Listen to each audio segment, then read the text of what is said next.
Welcome back to the last session today of Streaming Media Connect 2023. Thanks for joining us. It's been a great day of content. And there's a great day of content tomorrow too. So come back to this same virtual space tomorrow for the last day of Streaming Media Connect 2023. We're going to get to our panel, Know Your Audience, how to use data to raise your ROI in just a couple seconds. But first, a couple of housekeeping notes. The first person who can correctly name the song and the act or the artist who was just playing in the chat and is present at the end of this panel will win a $50 gift card from Amazon, courtesy of Streaming Media Connect. You have to be present. Also, you can't have already won this week.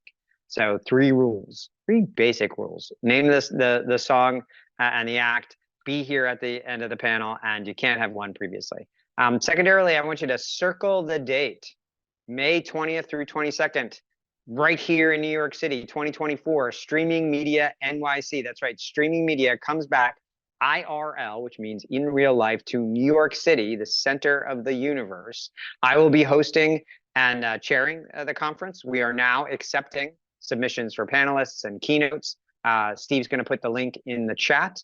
So circle that date and make sure you make space for what's going to be an amazing time here in New York at the Intercontinental Hotel. Also, if you want to change the captions for this panel and the closed captioning, if you see the show captions button at the bottom of the Zoom there, you click on the little caret, you'll be able to change the language if you like, see the full transcript, or change any of the caption settings. Well, that's it. Those are all my busy work. So without further ado, I want you to introduce the Know Your Audience, how to use data to raise your ROI panel, and our inimitable host, Chris Pfaff. Thank you, Evan Shapiro. And it's so great, as Evan said, that Streaming Media East will be back in New York. And we have, in addition to myself, several New York area panelists. As Evan mentioned, this is the Know Your Audience, how to use data to raise ROI panel. And we have really a great combination of researchers, analysts, and also people on the front lines who are building experiences and using data. First and foremost, I'd like to introduce Paul Erickson. He's the founder and principal of Erickson Strategy and Insights, not from New York, Austin, Texas, but I feel like that's the New York of Texas. Welcome, Paul. Thanks, Chris. Happy to be here. You. Great to have you as always. We have Daniel Trotta, who is New Yorker, product manager of content engagement and monetization with Warner Brothers Discovery, or as Evan Shapiro would call them, Disco Bros. But Daniel does some very important things that you're going to learn in another minute. Also in New York, and she's in Times Square as we speak, is Bethany Atchison. She's the Vice President of Distribution Partner Management with Vivo. Yes. Thank you, Bethany, for being here. Last but not least, the godfather of FAST, the man who named the acronym Free Ad-Supported Streaming Television, longtime colleague of mine, Alan Wolk. He's the co-founder and lead animist with TV Rev. Alan, you're muted. Either that or my hearing just went.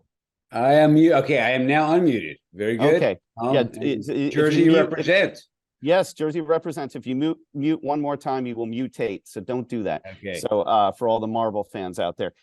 So we're going to dive right in because, one of the things we talked about last week was the relevance of metadata in the battle for ROI and how this affects addressability in personalization. And this is a big topic right now as streamers, large and small, are trying to find revenue, and how are they going to do that? Paul, I'm going to throw that question to you first, and then we're going to go around and scrum it out here.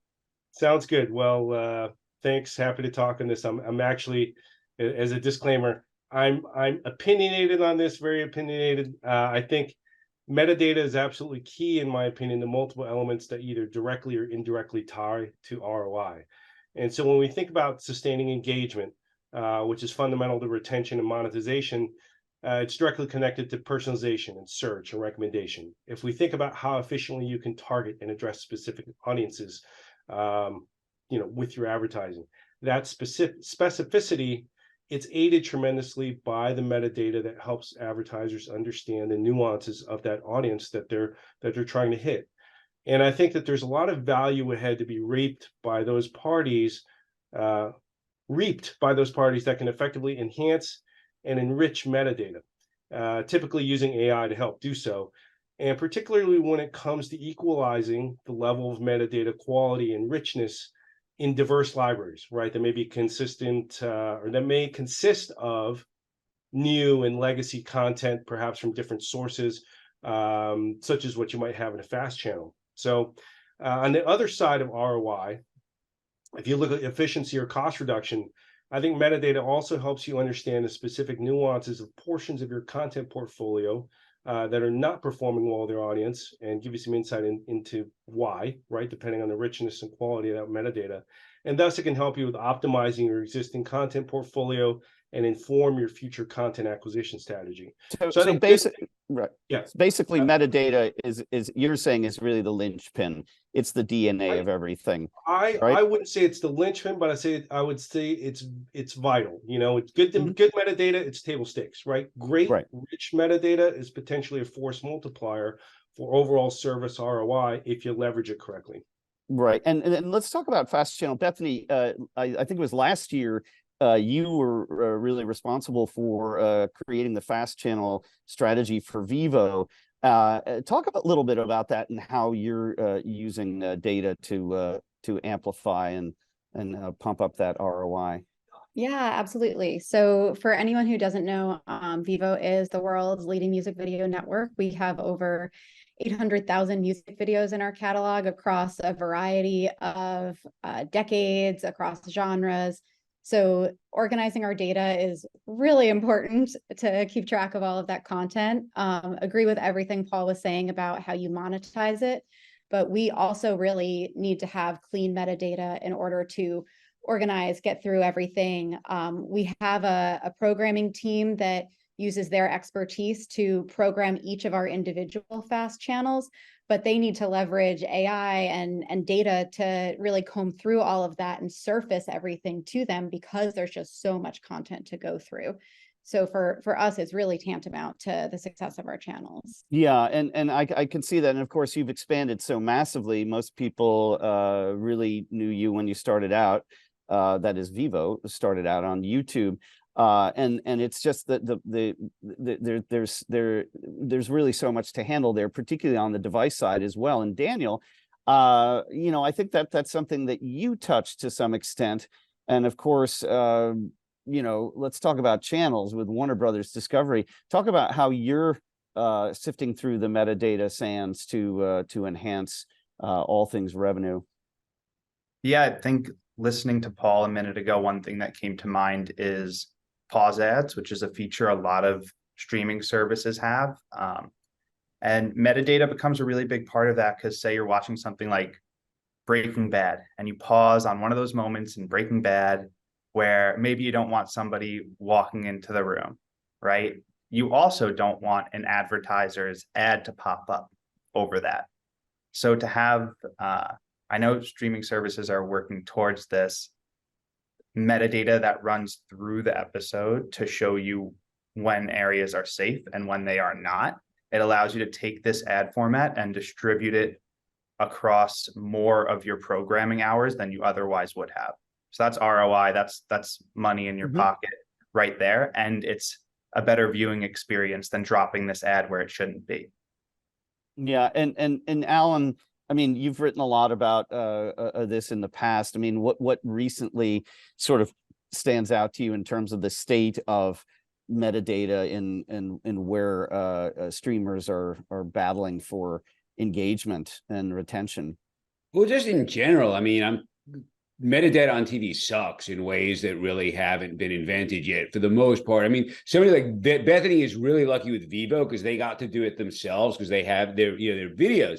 But for most of the content that existed on TV, just a little history lesson, when it was digitized, nobody thought about it. And so it'd be like Seinfeld comedy show, Seinfeld funny show.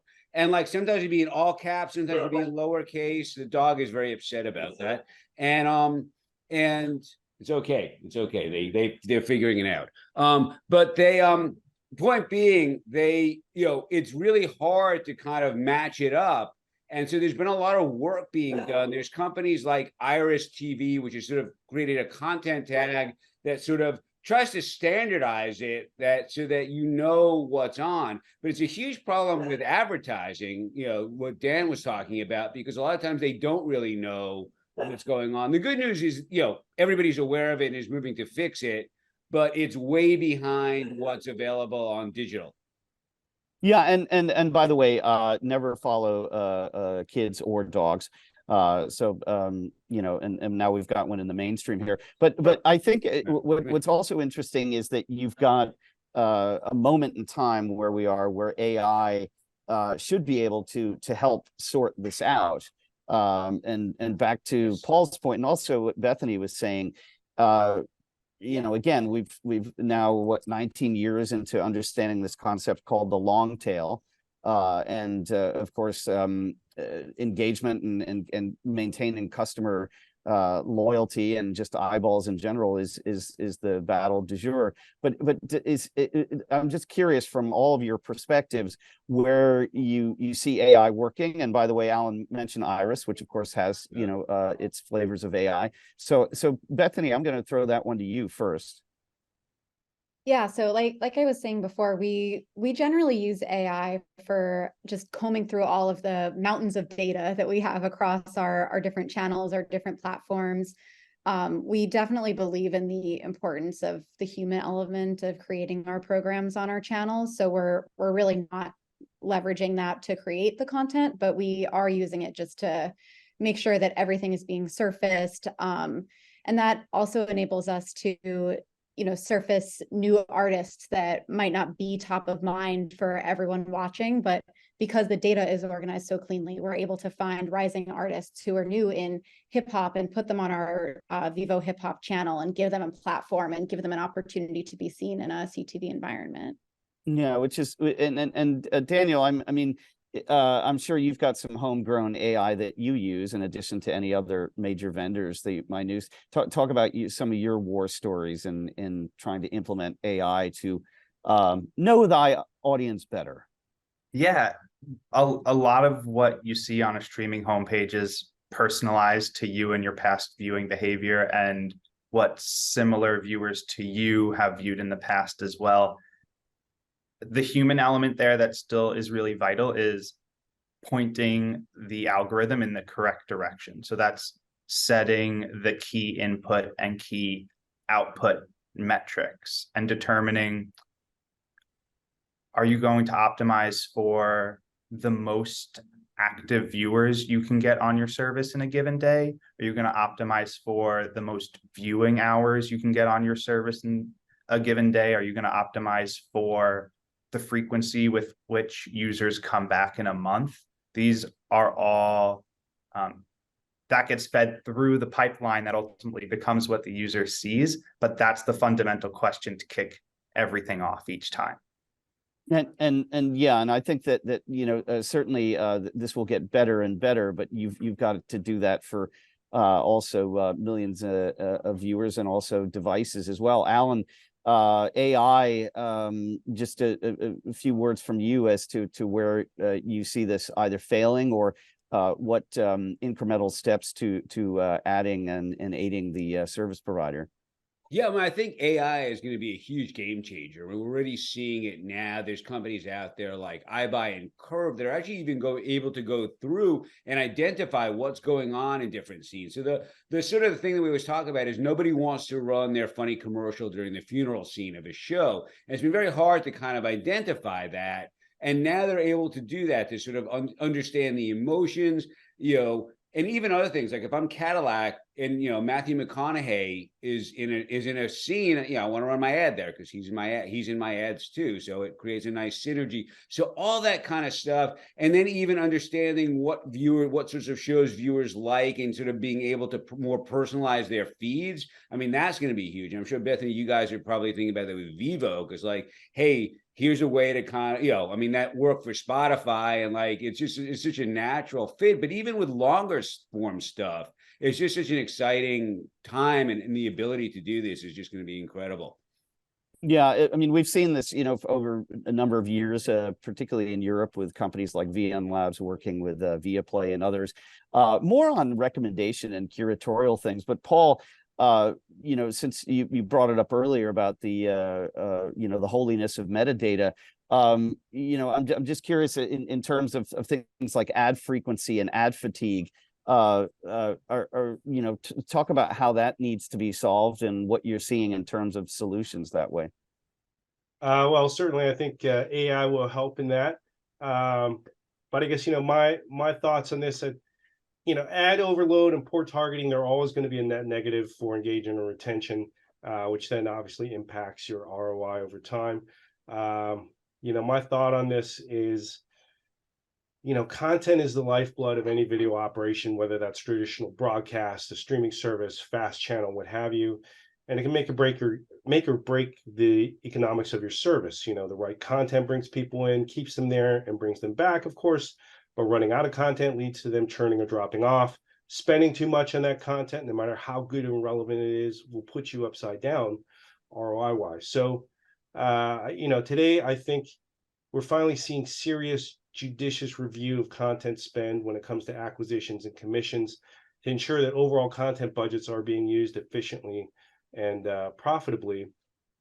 I think when it comes to ad frequency and poor demographic data, those are always going to be concerns, but I think that those are its own problem to solve and very specific to FAST right now. So I think that there's a lot of activity going on there. Hopefully it's going to be improved.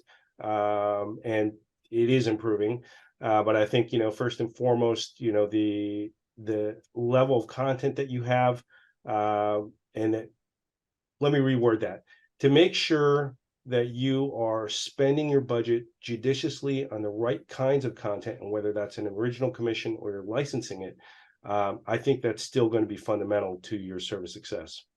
Right, and that it's kind of an analog to what Alan was saying about the metadata on TV sucks. Well, if the content sucks, you can have the best AI in the world. But again, maybe what sucks for me is the greatest thing in the world for a 27-year-old in Dubuque, Iowa. I don't know, but I think that somebody does out there. But it is an interesting thing. This is for everybody here, because Paul alluded to something that now we're also living with, which is this kind of post-strike world. Bruises are being healed. And yet at the same time, not a lot's going to happen until maybe February. There will be, as Paul just alluded to, fewer shows will be commissioned. There will be less content on some of the big streamers. And that's another big challenge here on the ROI side. So Alan, can you sort of kick us off in this post-strike, I don't want to call it a dilemma, just call it a situation? Yeah, I mean, I think it's going to actually wind up being a good thing, because you look at Netflix, right? And, there's that scene in South Park where they sort of mock the fact that they will just pretty much greenlight anything. And what happened was, right, that, it really damaged the reputation. Like if you Google, Netflix, Netflix junk, Netflix quality down, whatever. There's so many articles and blog posts and whatever that came up about that. And, it's not even really true. It's just that there was a perception because, initially they had these great shows. They had, with Stranger Things, Orange is the New Black, Narcos.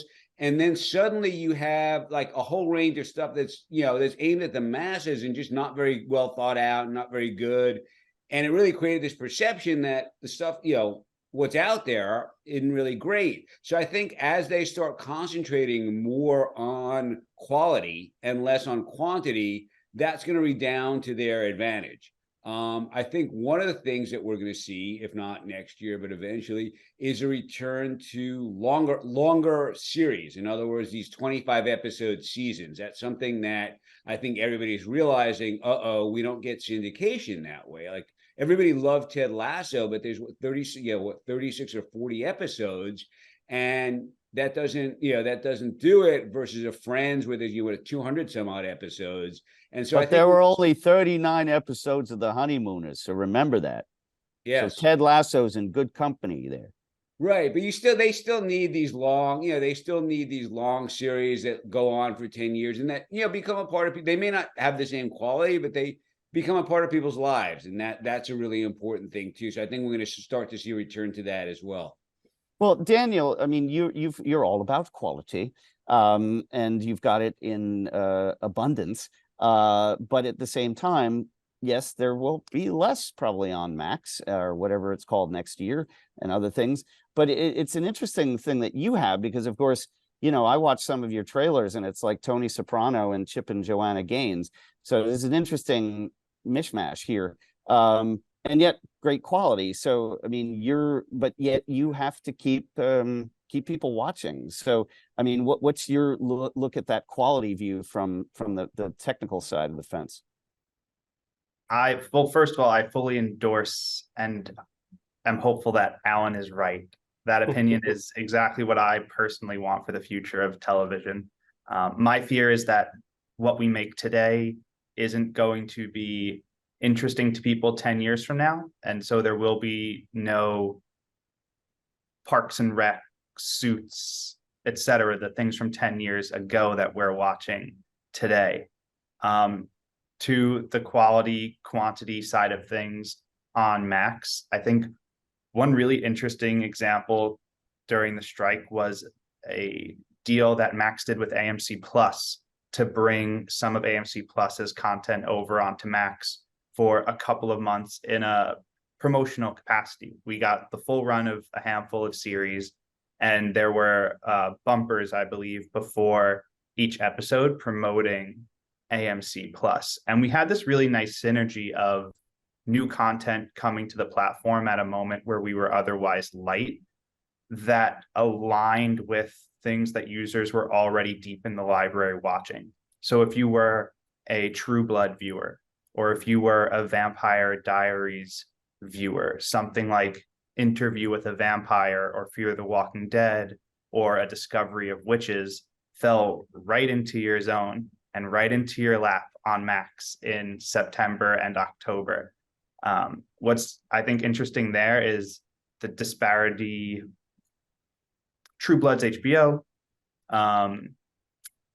Vampire Diaries is CW, and so you might think there's a quality quantity difference between the two, and yet we see so often that it's a similar viewer. Which is interesting because again, where somebody sees something, I mean, let's talk about brand loyalty or maybe even lack thereof. But if you can pin that, I would think that there'd be more and more opportunities to do similar kinds of deals. And Bethany, you're in a very different position, obviously, with music videos. But I mean, I would think that some of that might happen as well, given, as you mentioned, sourcing or curating new artists and matching them with something from the library side. I mean, that's fascinating. Yeah. So our side wasn't really as affected by the strike just because musicians weren't part of that. So we were able to keep generating new shows, new content. But Vevo's library spans from the 60s and 70s. And one of our most popular channels is Vevo 80s. So we're kind of a testament to how older content can still really resonate today and can connect with people. So it's not just the newest things that are driving viewership. It's really how you're putting it all together, how you're curating it for viewers, and how you're introducing it to the right audience. That really makes the difference for us. Yeah.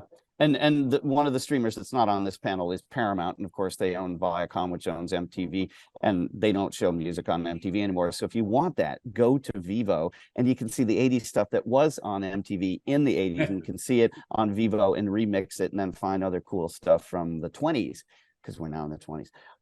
But it's still, very interesting to me that all these things are colliding, the strikes happening, the end of peak TV, and sort of going back to business, if you will, in terms of looking at what works. I mean, Daniel's example I thought was brilliant.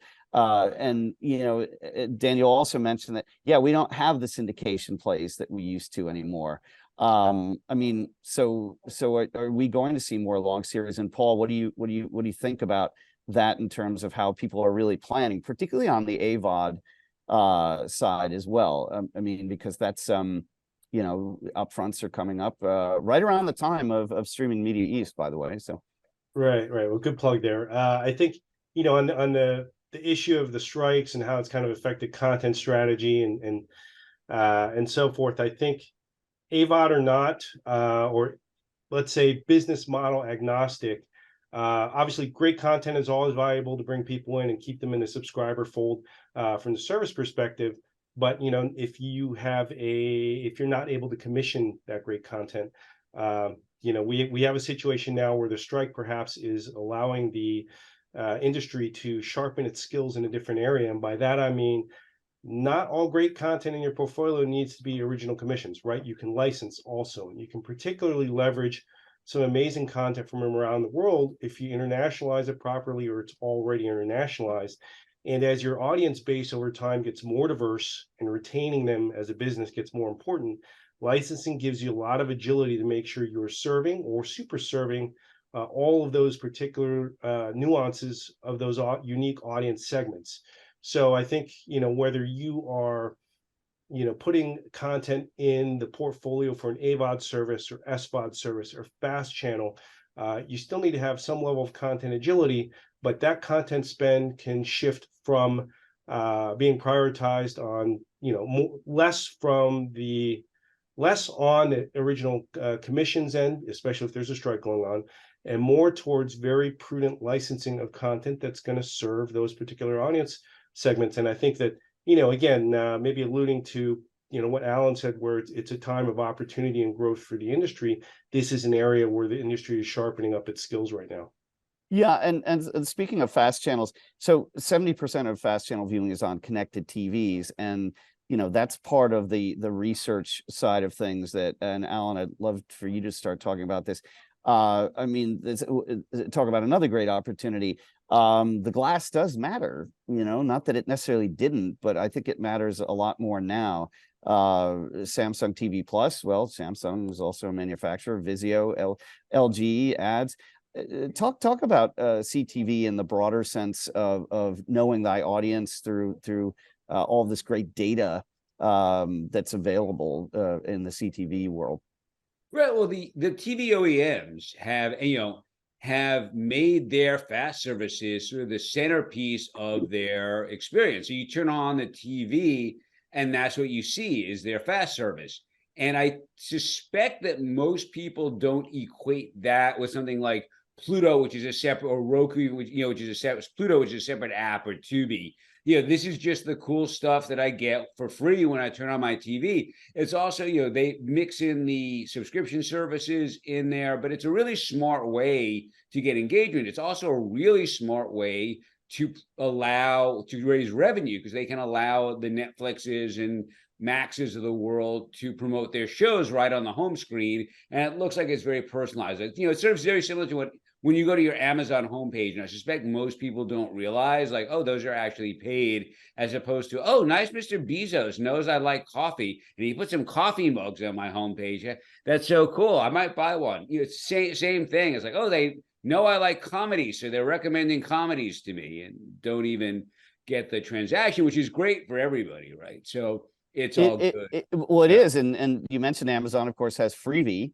Not which just which is Freevee is they hide that, which is brilliant, in a sense brilliant. Like, I would bet you that maybe 10% of the people who watch Freevee are aware that they're watching Freevee. So mostly because it comes up on, already, even before Freevee, Amazon's been sort of baffling. Like, some of the shows are free, some I have to pay for. I don't really know why, but I don't really care, because I mostly have it to get the free 2-day delivery. So then this option comes up, or watch free with ads, and you're like, great, but it's in Prime, and I'm not even, and they don't even and it says with Freevee, but you think, oh, that's just some funny term they came up with to say free TV, and you don't even realize it's a separate app. Although they are the one fast that's had a hit show, so go figure. Well, that's true so far. I mean, and Yeah. again, I go back to what I was saying earlier. What we don't consider a hit may be wildly successful, with a small audience. I know some fast channels, some who have great distribution, and all it takes is one hit to kind of put things over. But that's kind of what happens with overinvestment. Daniel, I mean, I'm curious as to where you see this going from your perspective with the CTV world and also the OEMs. Yeah, I think one thing I want to add into the freebie conversation is Judy Justice, which they're now trying to shop around in syndication to cable and broadcast. And if that comes off, that is just a fascinating new direction for things to flow. And that would make Judy Justice a hit TV show for them as well. Yeah, that's absolutely right. And I think that will point the way. I think you'll see more investment. Paul, do you think that that people have learned enough from FAST already that we'll see more investment that way in this quest for ROI? Let's see. So I think, we have, well, let me put one aside there. And as far as the last question, I think that, we certainly see a lot of power shifting to the connected TV platform owners, the Samsung, LGs, Googles, Roku's and Vizios of the world, certainly Amazon too. And I think that glass level data is a great base of power for them in terms of measurement, right? Understanding behavior, whether they're watching broadcast or streaming, or they have a game console that they're utilizing, and what are they playing on it, et cetera. So I think that there's certainly a lot of great insights when it comes to what can come from those smart TV platform owners in terms of that glass level data. Now, how that power shift, ultimately settles out over time, we'll have to see. But I think it's a great potential source of data. Now, as far as fast investment and ad supported, we certainly see a big uptick in ad supported viewership and subscribership, right? I think going over some of my notes here, Netflix's standard with ads plan was almost 6% of US subscribers as of this September, right? And so that's a pretty, it's not double digits, but that's a sizable jump considering that part of the business model is not that old yet. Or not that mature yet in terms of consumer exposure. So, we have a lot of interest in ad supported, a lot of interest in those possibilities, especially as we face a certain set of economic conditions where consumer spending is conservative right now, right? We have discretionary spending on hold or decreasing, depending on what view you look at. So I think that one, consumers are much more amenable to exploring their ad-supported options, and two, it behooves the industry to really step on the accelerator when it comes to getting good, getting smart, and getting profitable on the ad-supported side of their services, because all of those people that either come into that lower cost fold on ad-supported that potentially upsells later when the economy improves, or that ad-supported option is always a great fallback to keep people in the fold if they're thinking about churning away. So I think we're just going to see increased activity around ad supported for the next 48 months to come. Well, it seems like a great hedge for anybody who has an SVOD, but it's also potentially disruptive because we don't know who's going to come out next, and content finds its way and people find it, and there's word of mouth and social media, et cetera. So there's all kinds of ways for this to move, back to your point, Paul. But I think it's also interesting too that, we talk about fast and we talk about cord cutting, we talk about all this in sort of a retrenchment from the spend. And that's just to assume that a large part of this is that people are not paying for their MVPDs as much anymore. They'll get their YouTube TV and they can watch Vivo and all of that. But it's interesting to me as well that there are different audiences that I think play into this. And one is, and I still always find this amazing, The first big hit show of the pandemic was a Spanish show called Money Heist on Yeah. Netflix. Yeah. I find that there's been this beautiful moment of everybody in the world watching something that never happened before, unless it was the moon landing in '69. But this is where we are, global content. And Alan, do you see that as something that would help increase loyalty and ROI? Whichever way that content is flowing. Yeah, definitely. I mean, to sort of circle back on something you're just talking about. So one of the things that we're seeing, and fortunately we have someone from Warner Brothers here to take credit for this, is that the streaming services are all turning into mini MVPDs. So you look at Max right now, and they have news. They have the CNN Max. They have CNN Max on there. They've got sports. They've got the whole Bleacher Report thing, and they've got entertainment. And even within the entertainment, they've got a couple of sub brands. They have the HBO, sub brand for people who like that. They've got the Discovery, HGTV sub brands. They have, as Dan was mentioning, the AMC stuff coming in. So suddenly it's like, oh, I can get everything from these guys. And I think, Disney is not far behind, and I suspect Netflix will at some point. And then as everybody goes global, that just sort of becomes a thing, because what people want really is that full experience, and it's sort of up to them to give it to them. So I think that as programming goes global, from a cost perspective, it's easier too, right? Because you can amortize things across the entire world rather than just US based. And it also, Netflix is also seeing stuff going the other way, where you've got shows, especially from, countries like, Germany, Israel, Sweden, Denmark in particular, have become popular in the US. South Korea is the big one. Squid Games was a huge hit in the US. So it's not just US. So the industry becomes much less US centric at that point, while still accounting for local differences. But I think that that's really where we're heading, that none of these companies are going to be pure entertainment. They're going to be sort of like their own little streaming service, their own little MVPDs, if you will. Yeah, and since you were name checked there, Daniel, if you want to talk about that from what you're seeing on your side of the behemoth that you are, but particularly with respect to global content and what that might mean in terms of leveraging that data. Yeah, I think the more stuff we have on Max, the more patience it takes to sift through the story of what's working, what isn't working, what's driving retention, what isn't. Because I think we all understand, we're all TV viewers, we all understand that we're not monoliths. We don't just watch one thing. We watch a lot of different things, but we watch a lot of different things over time.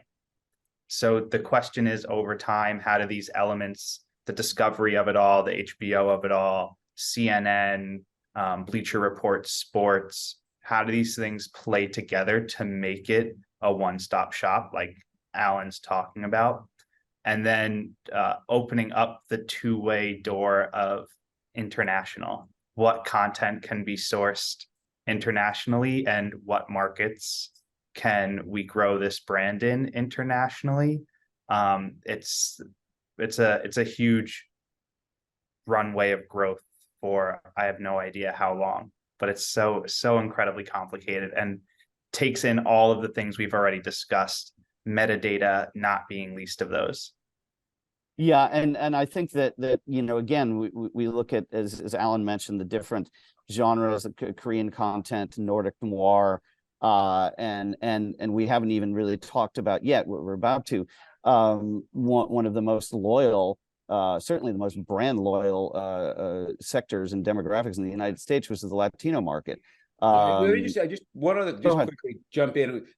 I was just listening to this yesterday, and I thought it was fascinating. With AI now, they're going to be able to say, make people's mouths, the actors' mouths move, so it looks like they're actually speaking the language that it's dubbed into. That's correct. But that has actually been part of the MPEG-4 face and body animation standard. It's called facial animation parameters, and now we have the capability to do that in production and post-production, very nimbly. all these things that have been around for years. But Bethany, I want you to talk about Kickstart, sort of talk because we'd be loath to not mention what's happening in particularly the US Latino market. And Vivo does have quite a bit of that content. Do you find that that's useful? I mean, what does that sort of color your global strategy? Yeah, absolutely. And I was actually thinking about that when Dan was just talking. We've seen just such a balloon in the popularity of Latin content. We started with one Latin channel, Vivo Latino, and now we have 4 that breaks into different subgenres, reggaeton and trap. We have Iconos Latinos for throwback content, regional Mexicano. So it's really grown very popular. And a lot of that content isn't created within the US. Some is, but not all of it. But it's grown so much in popularity in the last few years that it's really been justified in creating these channels. It's appealing to viewers, it's appealing to advertisers. So it's been super successful for us in the US, but we're also a global company. So we're figuring out how to program that not only in the US, but also what's coming up in Colombia that's resonating in Spain that we can bring over. How can we kind of cross over all these trends and make sure that we're exposing viewers to new artists from different regions? It's just been a really exciting time in the industry. I'm just curious, does the Eurovision Song Contest mean anything to Vivo? Absolutely. It does. We'll talk about that, because go ahead. I mean, anytime there's a big cultural moment, music is a part of that. So right now we're just starting the holiday season, very big for holiday music video content. Eurovision is a music-centric cultural moment. So we see those artists just zoom off the charts when they're participating. It's very concentrated during that time frame. So we know that it's specifically tied to that. But because content has become so global, it used to be something that was more specific to Europe, but now we really see that become popular throughout the world as well. Yeah, and obviously I think Peacock has the streaming rights in the US, but that's again, the world getting smaller here. And one company that helps the world get smaller is Apple, and it's very interesting. We have to talk about them. Not that we wouldn't, but when it comes to data, I mean, here it is, the iPhone, and major programmer, Oscar winner, Emmy with Ted Lasso,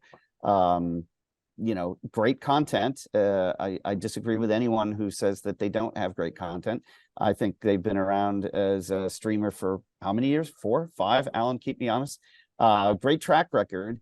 And I don't know what's next. But I'm curious, Paul, since you're kind of in Apple territory there in Austin and near Dallas and all that. What's your take on Apple's sort of status in this ROI conversation?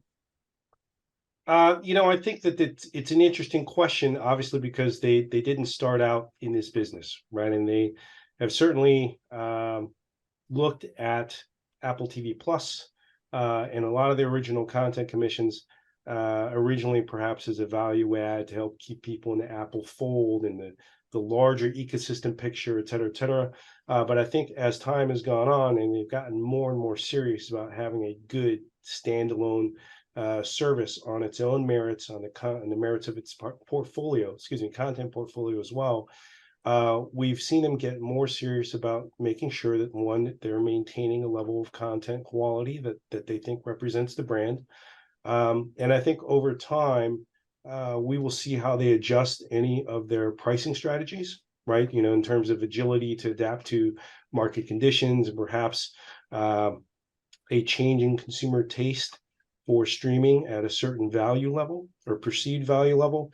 But I'll temper my comments by saying, if Apple is really dedicated to making sure that, they're not trying to attract everyone, but they want to make sure that they have a service that has incredible loyalty and retention amongst the fold that they're wanting to serve first, their particular, customer base or ecosystem base. For them, they've proven to be resistant to price pressures, right? In terms of that loyalty over time. So I don't really have anything else to say other than I'm very curious to see how their strategy within streaming evolves over the next 2 to 5 years. Right, and of course, we're talking about a company with enormous resources that owns devices that are they're beloved by billions. Right, they don't have to be billions profitable in streaming, right? I mean, they can absorb No. it. Well, they need to be, but they can bleed for quite a long time because of the diversity of their revenue streams.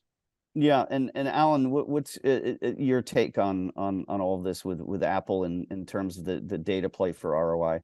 Well, Apple's such an interesting player in this field. So content-wise, you're right. They've got, if you remember way back when they were starting off, there was some anonymous source had slammed what they were putting out as, quote, expensive NBC, unquote. And seems like there's quite a market for expensive NBC.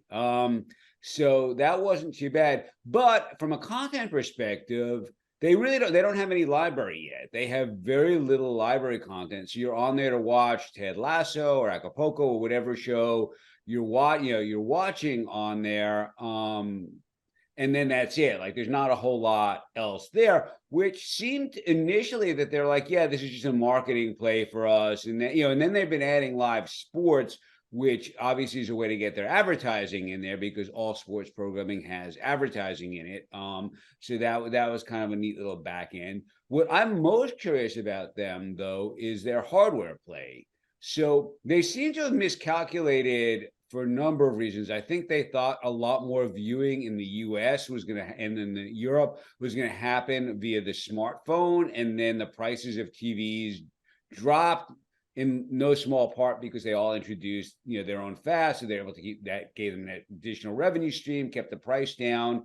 And and this is a company that introduced the Nano and the Mini because the iPod was too expensive, but never dawned on them that, okay, no one's going to pay $180 for that Apple TV puck when the Roku, which is which is about the same quality, is 1/7 the price. So they really got shut out there. There's a whole rest of the world where they can roll out an Apple TV OS, but that's a whole business they may or may not want to get into, but it's also a great way to sort of push their ad play, which is something that they are definitely looking at the same time. In much of the global South, people do watch on their phones. There is no infrastructure to support watching on TV. So that may be a place where they go in. But I think, step one for them has to be, okay, let's figure out what you really want to do with Apple TV Plus, because I don't think they have. I think it's like, we'll make some great shows, but now what? And to Paul's point, price point, like, is this going to be this nice marketing thing? We give it to people for 6 months when they buy an Apple product, so no one ever really pays for it. Or is it going to be, we're going to try and compete price-wise with Netflix and everybody else, because those prices, especially for the ad-free versions, are going to go way, way up over the next couple of years. Yeah. I think they'll just do what everyone does and give them 6 free months of HBO. I mean, what do you think? Yeah. Just kidding. But seriously, I loved your comment about the puck because to me, it does seem kind of funny. I mean, when you have if you want to look at the full price of an iPhone 15 Pro Max is close to $2,000, which is like 5 connected TVs of different flavors. Yeah. And that's important to remember. But there you have it. I mean, and by the way, shame on you, Alan, you didn't mention the morning show on Apple TV. Ooh. No, because that's on my list, as is Shrinked. Or Shrinking, whatever. I'm just kidding. I'm just joshing you. But this is incredible what they've been able to do. And so I think we're all looking to the next year or two. Daniel, what do you? I mean, you must have a rather weighty opinion here on the Apple side. And please don't tell me you don't have any Apple devices. I have my Apple device very near me at the moment, and I might be talking to you through one right now. We love Apple TV because a lot of folks think of Ted Lasso as Apple. I think about it as WB Studios. So it's great for the industry to have more players who, while Apple is a streaming service, it in a sense isn't directly competing with other streaming services the way a Netflix is, which I think circles back to Alan's point of what's their play, because you got to think there's a long-term strategy there, but right now they're just commissioning short shows. They acquire movies every once in a while when they want to support Napoleon or something big they have coming out. But otherwise, I don't see the breadcrumbs to what they think the future is. And boy, am I keeping an eye out for that. I think it's because it doesn't have to follow any tried and true path. I think the one clue, and I'm not trying to be a prognosticator here, maybe an instigator, which is, yeah, that MLS deal was pretty interesting and great timing with Messi going to Inter Miami, and boy, do they suck. But the fact is that there are big time rumors that Apple may be taking ESPN off Disney's hands. And that leads, before we get into the Q&A about sports, because I think there's enormous amounts of data to be gleaned from the sports world. And I'm just wondering if any and all of you have any comments on that. Daniel, since you've got Turner in your back pocket there, does that help you in any way to navigate the data streams for ROI, to look at the sports subscriber Most certainly, viewer? And Max recently launched its Bleacher Report lens, which allows users to watch the sports that are on those Turner stations, among other things. And I think that the question's always been the same for sports. What do you get people watching next? Because you overpay for the sports with the hope that you can keep them around for the next thing. So that's where product comes in. That's where content strategy comes in. So that when that Tuesday NBA game ends, we're pushing you to something that you want to watch, and that'll get you stuck in and coming back to the service tomorrow, even if there aren't sports. And that's where sports and data and then the product strategy collide into something interesting. Interesting. Alan, what's your take on that?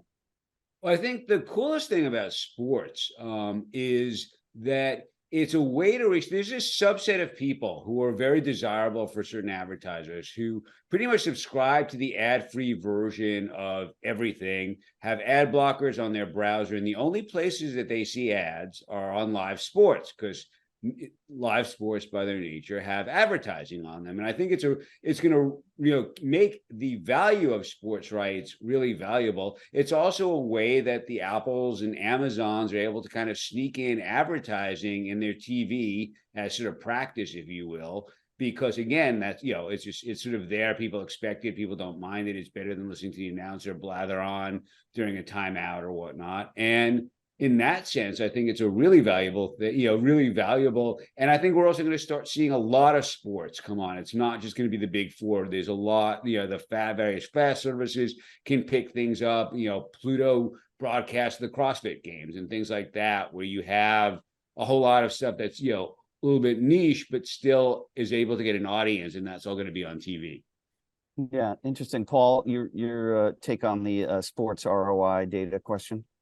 I think sports is a great game changer for the market right now. We've seen a lot of, Apple, as previously mentioned, Amazon, and so on, traditional streamers where they looked at lagging subscription growth and so on, and they looked then to try and pump some more wind into their sails by seeking out a category that traditionally has been a huge engagement driver, right? Sports, and specifically live sports.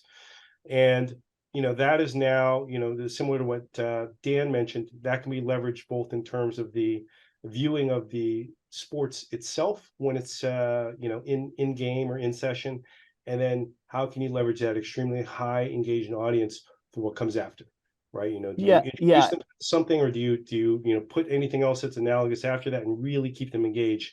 Beyond that, I think, we see that sports, and whether it's live or not, is always a huge engagement driver for a specific audience. And much to what Alan mentioned, we see that certain audiences, they may not be huge, but if you serve them, they are always engaged, right? And so we see Flow, Flow Sports, for example, is a good example. Like, they serve a lot of Austin-based smaller sports. company. Yes, and I'm an ex collegiate wrestler, so I'm partial to them because they serve wrestling very well. But they know that since there's nobody else really handling some of those niches, they got that viewer. They're not churning. Unless something happens to them or they age out of the audience or something else. Like, they are a very high retention set of the sports viewing populace, and they of course are a remote example, but I think in general, you have sports fans, if they're baseball fans, and you have the exclusive rights to that particular set of games for their home team, they're probably not going to churn unless you outrageously crank up the prices. Well, So yeah, you've nailed something that has been written about this year, which is you've got this bifurcation or trifurcation. I mean, games are all over the place on different services. Yeah, it's a problem.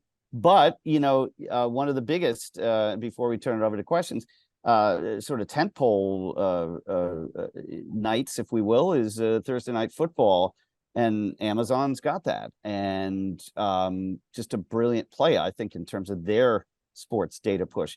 And Bethany, I know you're not in the sports gig, but you have passionate music fans who do tend to cross over to sports. So I'm just curious, before we turn it over, where you see music data sort of playing out on the other sides of the fence.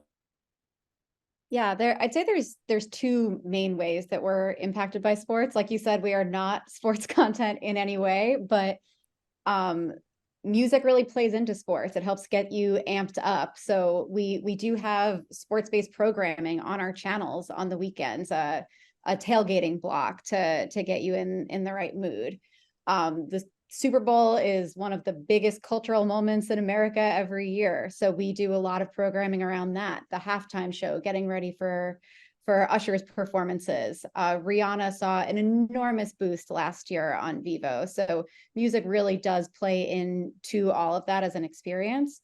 The other way that we're seeing it impact our business is when it's a big time for watching TV. Paul, you were kind of nodding to this. People are on their TV. What else are they going to do there? We're seeing people find Vivo channels, find our Vivo app when they're already on their TVs for a big moment. So that's a really great opportunity for us to hit them when they're done watching sports to come to our channels and watch our content. Yeah, and Evan Shapiro said Taylor Swift, Travis Kelce, that is the marriage of sports and music. On that note, we'll turn it over to questions. Anonymous attendees ask, how are you using data to understand customer journey on your platforms? I'm going to throw that to you first, Bethany, and then to Dan. Yeah, so we don't actually own any of our platforms. Our content lives on many different platforms. So it's really important for us to work really closely with each of our partners to get the right data points to understand the customer journey. Are people coming and watching just one channel? Are they moving through channels? At what point? So we're really beholden to our partners to work with us to partner and figure out the right level of data that they're comfortable sharing versus what we need to make informed decisions, because success for our channels is important for them and important for us in our mutual business. Great answer. And last question before we turn it back to Evan Shapiro. Anonymous attendee asks, Dan, do you use data and product design to protect the premium prestige value of the HBO brand as it gets bundled into Max? How do you manage this? Yeah.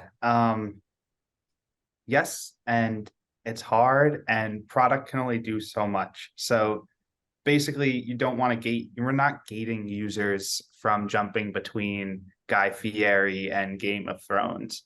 I personally would hate that because I need to watch both. But I think I want to say Alan mentioned this earlier.